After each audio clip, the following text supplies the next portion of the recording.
মুরুলগো যত ভেজাইলা জমি আছে সব জমি লিস্ট করণের লিগে মাস্টারের দায়িত্ব দিছে। ওই লিস্টটা পাইলে তো অনেক উপকার হইব। তুমি কোনো চিন্তা করো না জামাই, আমি মাস্টারের কইছি যত ভেজাইলা জমির লিস্ট আছে সব তোমারে দিতে, আর ভালো জমির লিস্টগুলা সব মুরুল করে দিতে। তাইলে অনেক উপকার হইব ছোট আম্মা। লিস্ট হাতে পাইয়া যা করার তাড়াতাড়ি করবা, কারণ এই সুযোগে মুরুল করে পথে বসাইতে হবে। আমি রেডি আছি। সবচেয়ে বড় শক্তি হচ্ছে টাকা, যত পারো হাতে টাকা জোগায় রাখো।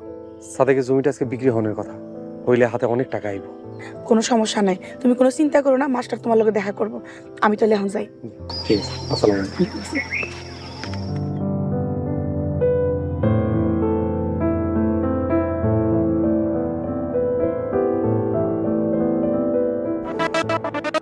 ধনী গরিবের এই লড়াইয়ে কে হারবে কেই বা জিতবে, দুই দিনের এই দুনিয়ায় কিসে এত বড়াই, বড় বাড়ি আর দালান কোট